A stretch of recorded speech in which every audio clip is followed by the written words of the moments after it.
Dig it! Welcome to Hardheaded Podcast. We're excited that you've joined us as we have a conversation. It's time to join the conversation.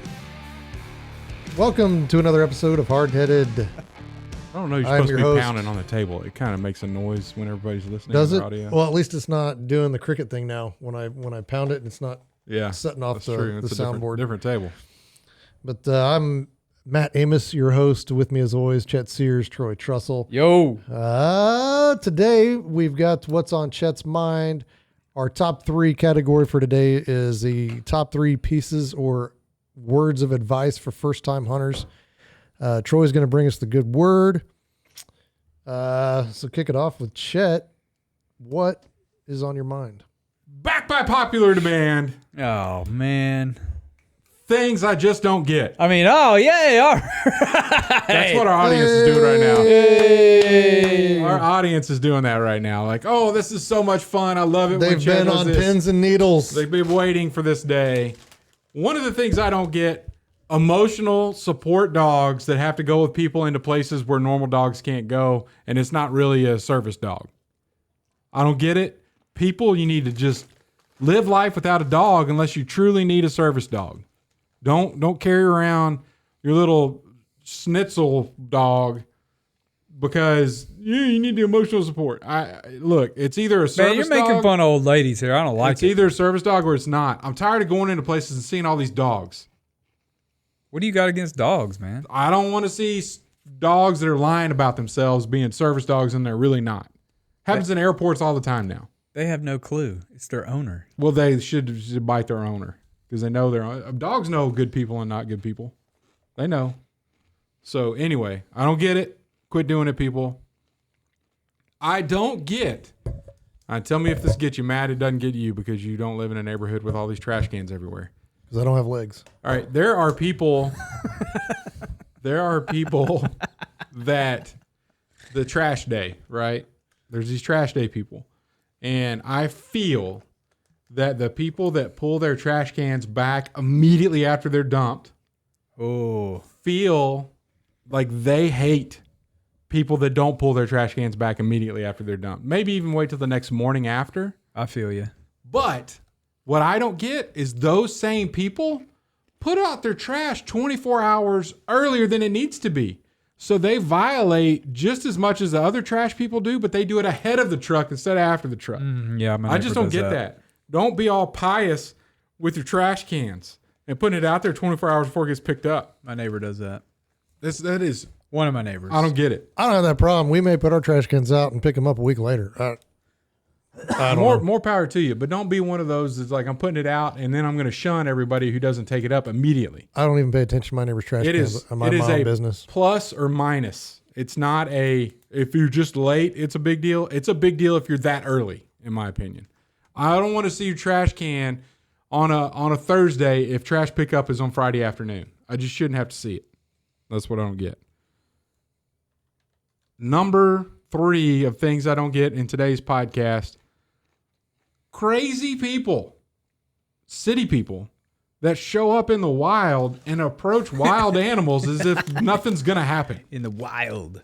The people Give me an example. Give me an example. They had a young girl at Yellowstone whose family walked up to a wild bison.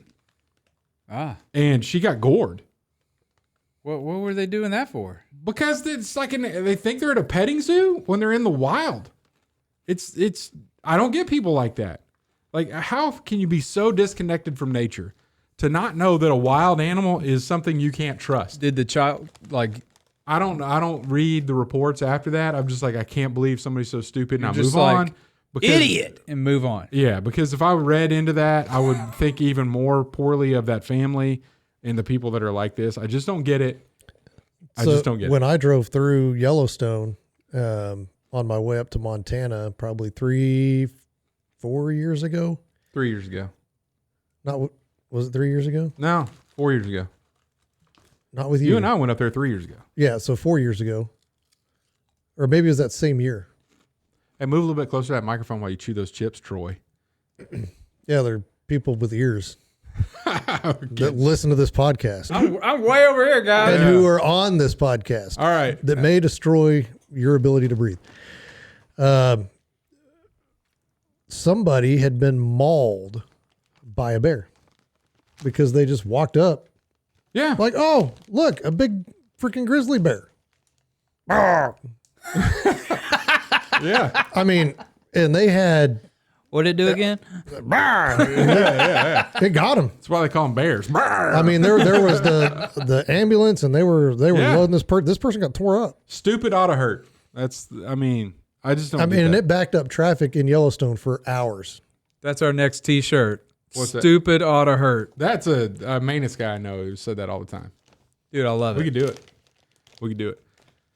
Here's another thing I don't get. We're moving on. We're moving fast. I got so many of them today.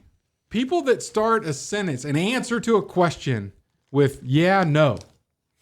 It's a false positive. I don't get it. Like, quit doing that. There's no reason for you to do that. No, I'm not going to stop Or it's doing like, that. Matt, would you like some water? Yeah, no. Like, don't say yeah. Just say no. Or if you did say yeah, you're like, no, yeah. I think No, don't do that. I don't get it when you do that. I think they answer the Matt. Yeah. Would you No. like some water? No. No, you There don't ain't- do that. No, the only pertinent question is, do you want water? Troy, pretty sure- I, I'm pretty I sure my actually, dad does that. I discussed this I haven't noticed it from your dad at all. on this podcast in depth, and the only biblical answers are yes and no. That's it. Okay. Not together, though. Not together. Here's the one that's Yeah. burning me up the most that I don't get here lately. I'm in a couple, and I should get out of them. I promise you I should get out of these because I'm in a few of these groups on Facebook. Okay. I see where this is going, and I've expected this for a long time. There's a Council Grove group that I'm in. Oh, There's a that's not where I couple thought it was K-State groups that I'm in. There's a Wichita food group that I'm in. And I cannot stand, I don't get this. At what point have we come in human communication to where you don't even type in a full question when you're asking a question? The food group, the words, this is all it'll say. Restaurant for a girls' night out. Not what are some good restaurants for girls' night out? Question mark. It's literally just the words restaurant for a girls' night out. Or best tamales. Just 2 words. Can you put some effort into your question? If you're going to seek information from people in the world, Don't. you got to be a little bit more than just best tamales. Like best tamales, fanciest dinner spot. That's all. It's 3 words. Fanciest dinner spot. Not even a question mark. Stupid ought to hurt. I mean, that's just the dumbest thing in the world. Anyway, I'm getting fired up and worked up on that one. I'm with you. I'll tell you right now, this happened the other day. That one really doesn't bother me. I do not go to buffets anymore. I don't even know if there are any buffets other than the salad bar at Jason's Deli. I went to one today. Same in Nancy's. Never heard of it. Lunch buffet at Maritrust downtown. Never heard of it. Anyway, the etiquette at buffets. I don't get it. People think, like if there's 2 sides to a buffet and you start on one side, they think that when you come back around, it's like you got free reign to cut in front of anybody. You know what I'm saying? Yeah, dude. Don't cut in front of Don't cut in front of anybody. When you switch sides of a buffet, you're starting over. Like you don't get to cut. You gotta come back around and get in line. So if you want that romaine lettuce down the left side, but you want some cheddar cheese that's on the right side, you get your romaine, then you get in line. You don't go cut. I don't get it. People that do that. And then you look at them like, dude, you're cutting. I don't say words. I just give them the look. And then they're like, but I already got salad from the other side. That's what their look is back at me. And I'm like, no, man, you don't know how it works. But clearly they don't. All right, I'll stop with this one right here. No, I got 2 more. This one and 1 more. I don't get, and it's they took it down from your build. No, they didn't. They took the big sign down from your building. But the fill in the blank strong, I don't get it. I know after the Boston marathon bombing, they came out with Boston Strong, but then it's like everywhere there's a disaster, it's they whatever gotta have disaster that. place that is with Strong afterwards. And I'm telling you, I don't get that anymore. It lost its luster. Let's come up with something other than Ruston strong, Wichita strong, Kansas strong, oil and gas strong. It's not all that strong, and not everything can be that strong. Just move on. Find a different slogan. I don't get it. It's kind of like the "We Are Marshall." Everybody like took that and we are. It's nothing original, Chet. If you say so. Yeah, I think you're right. Okay, here's the last thing I don't get. That we have politicians like this. It is a reflection of our moment and our time, right? And present culture is the way we express how we're feeling about the moment. And we should always find times to express how we feel about the moment that is a reflection of joy, because it comes in the morning. I don't get that politician. I don't get politicians like this. Running for re-election in 2026.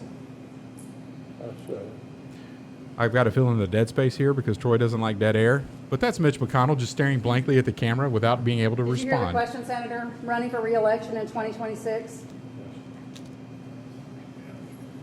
How old is Mitch? All right, I'm sorry, you all. We're going to need a minute. Senator. Benny. Is he the one that had all the brain issues? He just locks up every now and then.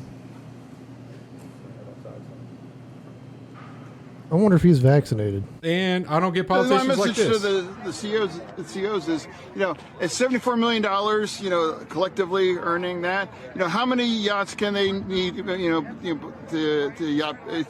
water ski behind it? It's just crazy. I don't. Who's that guy? That's John Fetterman. I'm telling you, people. So you want to know what I don't get? I don't get why anybody votes for people like that on the Republican side and the Democratic side. I don't get it. You want to know what I don't get? What do you don't get? I don't get that they just relaxed The dress code. the dress code for that dude. That dude right there not only wears sweatpants and shorts, and he's a senator. People voted for that, by the way. Like a majority of people in the state voted for that. Wow. I don't. This is we're so partisan that we're gonna elect people that we wouldn't let dogs sit at our house. Now, granted, if I were ever elected to office, I would be wearing shorts myself, but They'd be suit shorts. I would not even suit shorts because that looks stupid. There's a dude that does it. I would have. You saying he looks stupid? He's a bilateral. Yeah, he amputee. looks retarded. Just put some pants on. So, but what I would, if you're gonna do shorts, just own it. Get some nice Lulus. Get the Lululemons. Get yourself a button up. Call it good, man. Business casual. Lululemon's a woman's store. They sell men's clothes at Lululemon. They do. It's amazing. I found this out too because I lost a bet, and that's how I found it out. And now you're advertising for them. I'm just saying they look dressy enough Okay. that you can get away with them. Next thing you know, he's gonna be coloring his hair, man bun. See, no, my name's not Troy. So, but what I did find out with Lululemon is at one point they had these pants called the ABC pants, which stands for anti-ball crushing. That's literally what the title of their pants are: anti-ball crushing. I literally thought that was a pants. woman's store. It used to be. It started out as one. So, Okay. and that's what I said too. And I said, and the joke that I had for everybody was, well, you know why they can claim that their pants are anti-ball Because crushing? nobody is wears ball. because the dudes that buy them don't have balls. Yeah. But then I bought a pair. And granted, I only have one, but it ain't getting crushed. Actually, met a guy yesterday that had a pair on. That had one ball? No, that had a pair of ABC pants on. Oh, Yeah. Yeah, because they were. I was going to say that'd be an interesting, I conversation. don't get how this conversation got to ball crushing when I wasn't in my. It's what's anti-ball on my crushing, mind. sir. I don't know. I just don't. I'm not a big fan of wearing sweatpants outside my house. They're like They're pajama not, pants. They're not sweatpants, bro. But what this What's guy, this, bro? what looked Are you like in a this guy fraternity had now? on. I don't get. Did you just pledge to a fraternity, I did. bro? Bruh? Come on, Hey, bruh. I'm South Parking. Yo, it, bruh. bruh. Yeah, you just watch Point Break. Well, they look like sweatpants. No, they do not. Yes, they do. No, they do not. Yes, they do. They have a freaking drawstring on them. No, those Dude. are not anti-ball crushing Hey, pants. here's the thing: if they have drawstrings, they're not. These You are can't- button-ups with pleats. You can't wear drawstrings to Congress. You just can't do it. No, I don't think you should be able to do that. No. Okay. All right. If it has drawstrings on it, that'll be the new dress code. Drawstrings. It's a hoodie or sweatpants. So, It's out. Troy, here, you're going to make me try to stand up. Oh no! Are you modeling something right now? These Oh my gosh! These are ABC shorts. Look at you. They No, have a what are button. you doing? They have a zipper. I don't need to see the button on your pants and the zipper. The ABC pants What just is go all the happening way right down. now? What has this come to? This is just a horrible. took us- Hashtag Lulu. It took us 148 episodes, and we finally got Matt All to right. stand up. Well, that's all that's on my mind. We gotta stop this right now and go to a commercial break and just reorganize ourselves. Yeah, so what we're going to do right now is we're going to go to a commercial break. And when we come back, we're going to have our top 3 advice for hunters. First-time For hunters. First-time hunters.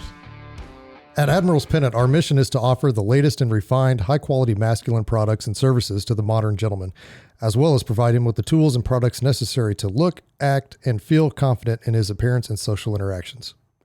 Check it out at admiralspennant.com. Without it, you might as well shave. And we're back with our top 3 pieces of advice for first-time hunters. Number Troy, 1, don't buy ABC pants. you can hunt in them. I have. They're super comfortable. All right, am I going first? I just said, Troy, kick it off. Yeah. That means you're going first. All right, number 3, please dial in your weapon before you ever go hunting, whether it be your gun or your bow. Or your bow. That's right. 3-shot. Shut up. I'm getting to that one. Are you sure that it was not dialed in? Or He just can't shoot. Number 2, Practice? can I tell you a story about dialing in your weapon? Is it okay? yeah, Can go we do ahead. that? Yeah, sure. One of the funniest things that ever happened with my dad was when he moved up here. So, you had all his stuff, got put in the truck and brought up and stored, just getting handled. And we're getting ready for deer season. And he's like, hey, I got to go sight this rifle in. He's like, it's always been good, but let's go sight it in just to make sure we've been through the move. Then we go to the bullet stop, which is here in town. They have a 100-yard indoor range. And it says on a sign, if you're sighting in a rifle, please do it at 25 yards and then go out to 100 once you know you're close at 25. And so my dad's like, send it on down there. And I'm like, I stop it at 25. And this is one of those where he's like got the bench rest up. He's on there with the rifle. And I stop it. And he kind of does the whole, like, what are you doing? Look up kind of thing. Like, what are you doing, son? And I was like, Dad. And I pointed to the sign. And he's like, send it. Like, listen here. Don't boy. play with me, boy. Listen here, boy. And I'm like, all right. My brother-in-law, Joel's there. And I'm like, okay. And so we go down there. And sure enough, he bears down on that thing. And he's like, pow. And I promise you, I saw sparks fall from the ceiling. Like, sparks. And I was like, oh, my gosh, he just he's way off. And I was like, Joel, and so Dad's like, bring it on back. And he's coming on back with it, and nothing on the paper, like nothing there. And he's like, what happened? I'm like, Dad, you hit the ceiling. You're way off. He's like, I'm not that far off. Send it back out there. I'm like, I'm not going past 25. Like, you said, you put it at 25. So we stop at 25, and it's your normal. It wasn't like a body silhouette. It was just normal, bullseye target, but it's, probably 3 feet or 2 feet. And he aims at the bottom of that. I said, you were high. And he's like, oh, are you sure? I'm like, dude, you hit the ceiling high. And so he put that thing at the bottom of the paper, and it almost hit the bracket that was holding that thing on, which cracked me up. So 2 feet high at 100. not only do you sight it in before you go hunting, you should do the 25-yard sight in before you send it out to 100. There you on go. there. And then what happened, one of his scope mounts broke in the move. And that scope was so far off. It cracked me up, though. Wow. Sparks from the ceiling. And my dad, not having no pride whatsoever, we went out to eat and bumped into a buddy of mine, and we were talking, and he's like, oh, you won't believe, I just went to the gun range. I shot a hole in their ceiling. He's just like, no concern whatsoever. Cracked me up. That's awesome. Number 2, bring enough ammo. And Arrows. You don't want to run out. Wouldn't arrows be considered? No. No. Well, I guess you're right. Bring enough arrows and ammo and anything you're using to kill the animal with. Yes. Why, Troy? Because you may run out. And then what do you do? Then you got to knife them. You got to crawl on. Or you go get your one arrow. You retrieve your arrow, and if you're Troy, you shoot it again, and you shoot it in the guts. Yeah. Yeah. Oh, you need to go back a few 100 episodes and listen to that story. And you'll never live it down if you do that. No, you should never live it down. It's good fun. Good fun. Still, I don't think I could knife one. Yeah, you got to do what you got to do, man. I mean, if it came down to it, if I was hungry enough, probably. I've done it. But I know. I just. What do you mean if you were hungry enough? I mean, the dude before deer's sitting down there. Somebody put me out of my misery. Please just kill me. Like, dude, I see you have a knife, sir. Stick it in me, please. Exciting news. Oh, no, let me retrieve my arrow and then make it worse. Exciting news to hard-headed listeners. One of many top 3 lists to go, top 3 war movies or something along those lines. Matt mentioned one of the best series out there is The Pacific, which is a sister or a companion to The Band of Brothers, which was in the European theater of World War II. The Pacific is a very similar show following the first Marine division in the Pacific. Guadalcanal is where so I'm watching this, and because I'm excited, like you talked about it so good. Now it's on Netflix. It just came out. Have you never seen it? Never seen the whole thing. I've seen clips, okay. But so I'm watching the whole thing through, and I'm on episode 2, I believe. There's a situation where there's like one Japanese soldier left, and he is out of ammo or whatever, and you got all these Marines lined up on this riverbank, and they're just shooting at him to make fun of him. Like, yeah, you're gonna die, but we're not gonna kill you right now. And he's just like, yelling in Japanese, like, go ahead and kill me. I'm ready to die. But they're just torturing this dude. And then they start, shooting flesh wounds in his arm and all that kind of stuff. And while I was watching that, I was thinking, that's probably what that deer felt like with Troy. Just kill me already. Just end this. He's in the stand just taunting me. Yeah. It's like, he's walking by me to shoot me with the same arrow. If he could cry, he would be, ah! That's what he would be doing. Anyway. Yeah. Number 1, bring enough snacks. What do y'all got next? Oh, he's done. See how quickly he did that? What do you got? I'm bringing snacks. Here's the thing. That could keep you in the stand a lot longer than if you didn't have any. And if you're hunting with kids, oh my gosh, have snacks. That's what I always say. Yep. All right, Matt, what you got? I'm running this show. Chet, what do you got?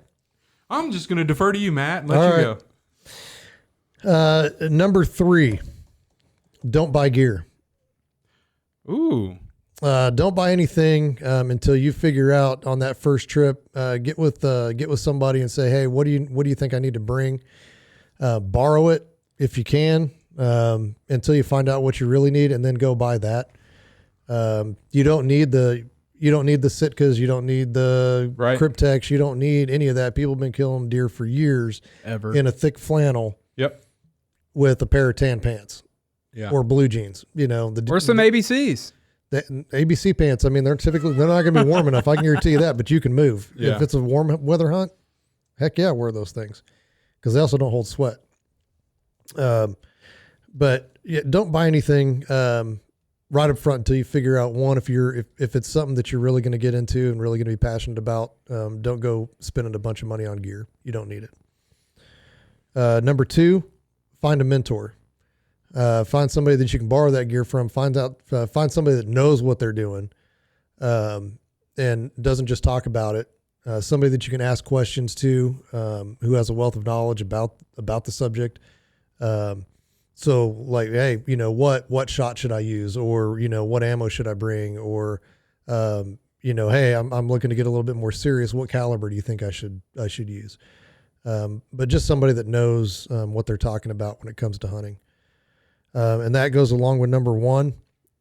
Do not ever ask any question for any reason in any social media group, hunting group, ever at all.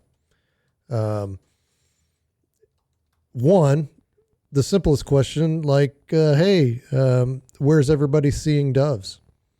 We'll get you lambasted worse than anything that you could ever imagine. And people are going to question your. I didn't think about this, but you are so right. You are so right. Like, they will tear you up rather than help you out. They'll go out and do your own scouting. Like, that's what I'm trying to do, man. I'm asking you hey, if you're not seeing anybody here, it's not like, you're this. I didn't ask for GPS coordinates. This 300-acre sunflower field is not going to hold more than one hunter. Yeah. Give me a break. It's 300 acres. You can probably fit 30 in there, but do not ask any questions on any social media, hunting groups whatsoever. They are absolutely worthless. The only people in there are going to be there to tear you down, which goes back to number 2. Find an actual mentor that you can talk to ask questions from. Instead of trying to get involved with those stupid things. Because it doesn't matter if you hop on to even if you're a mentor and you see somebody ask a question on there and you give a piece of advice, somebody's come back and say that you're retarded and you don't know what you're talking about and question your manhood and call your kids stupid, call your wife fat. All because you said, I think it's a good idea to wear gloves when it's cold. All right. No Facebook groups ever. I'm with you. That's awesome. I didn't think of that at all, but that's a stay away from the Facebook and social media. All right, Matt, give me a high five. Okay. You know why? My number 3, wait before you invest in gear. There you go. Don't go buy things. Do not go buy things. If you are just getting into hunting, you find people like the mentor that Matt mentioned. They are happy to lend you stuff. If you've been hunting for a while, or if you, in my situation, you took your kids hunting, your kids in college now, you typically have leftover gear, extra gear that they are more than willing to share with you. Extra guns, maybe. I don't have any guns, unfortunately. They just don't have any. ATF, I'm sorry, got rid of them all. But if you happen to have some extra guns, don't go invest in all that kind of stuff. And then, when you do start to invest in the things that matter the most, like a good firearm first. I don't go out and buy expensive camo. Don't go out and buy a bunch of decoys, all that kind of stuff. Get your own gun, because then you have a foundation to start from. Then you start building up. But do not invest in anything from other than licenses. Just buy your license and then work with the network that you have to go. Number 2. Research, and don't be afraid to ask questions with the people that you're going with. It's okay, and especially around the safety things. Don't feel that it's unmanly to say, hey, we're about to cross the fence. Am I supposed to unload my gun? Ask those questions. Ask questions about what's the best way to double check to make sure your safety's on. Ask questions of, how do I unload the gun? You taught me how to load it when we got out here, but now that I have a loaded gun, and it's time to go back in, what's the best way to unload the gun? And don't be afraid. And I would just go ahead and say, if I'm doing something wrong, go ahead and tell me what I'm doing wrong. I give you license to say anything, because a lot of times men, like golf, I'm not going to tell you how to improve your swing unless you ask. And they carry that same attitude into the field, where I just don't want to say anything about, such and such. If they ask, I'd be happy to tell them, but I don't want them to feel bad, like they don't know something. So go out there with I'm here to learn. I need to ask questions. What am I doing? Why are we looking in this direction instead of the other direction? All those kinds of things, important. And then number 1, Matt's was find a mentor. Mine is go with someone you know. So kind of similar. So I mean, we're pretty close on this all around, all the way around. Other than your social media thing, which I think was really good, but there are people out there that would love to get you engaged in a hunting sport. Find them, learn from them, support whatever they need, and be generous with, bringing breakfast to the blind. Like, if you don't have any gear, you don't have anything else, show up on time and bring food. And if the food's going to keep you from showing up on time, don't do that. McDonald's is always open. The burritos, man. Those burritos, breakfast were burritos, clutch. And you get in a duck blind on a cold morning, you got some burritos tucked away in your bag, man, that gives you some energy. So, or what we brought that box of honey buns that one goose hunt. Yep. Honey buns are awesome. Yeah, they are awesome hunting food. So anyway, go with someone And I have one thing to add on to Chet's I don't have any guns ATF. When you have to lie about having guns, it may be time to use them. I don't know what you're talking about, man. I can't stand the people that say, oh, yeah, I lost my guns in a boating accident. I got all my guns. I don't care. I come and get them. What makes you think I ever had guns? Chet, GPT, please. It's all over the webs, sir. It's on film. Oh, ooh. I borrowed those. Rentals. You rented them? Rentals. Well, let's kick it over to Troy, who's going to bring us a good word out of Galatians. That's correct. Galatians 2:20. You had the good book open there, sir. The good word today is faith. And this is my favorite verse, Galatians 2:20. I've been crucified with Christ. It is no longer I who live, but Christ who lives in me. And the life I now live in the flesh, I live by faith in the Son of God who loved me and gave himself up for me. It's a good reminder just to know that I don't live for myself anymore, and the old has died, and the new is all in Christ. And so if I know that I live for him, and that my past is not looked upon, and I'm not going to be condemned because of my past sins or anything, it's just a good reminder. And I have faith in that Christ lives within me, and I can be strengthened by that. So that's good stuff. That's a great verse and a good reminder. Yeah, when you don't need to put yourself before anything. Yeah, you're dead. And I mean, that's our biggest, where does sin come from? It comes from selfishness. And if we can remember that we're not living for ourselves, we're living for Christ, and we've died, our sin died on that cross with him, then yeah, it's just a good reminder. Have faith in that. So that's it. All right. Thanks for the good word, Troy. Thanks for joining us. We'll see you next week. Thanks for listening to the Hardheaded Podcast. Don't forget to share this podcast with others to help us get the word out. Also, if you haven't yet, please rate and review the show. This helps our podcast show up in other people's suggested shows that may or may not have listened to us before. Thanks for listening, and we'll see you next week.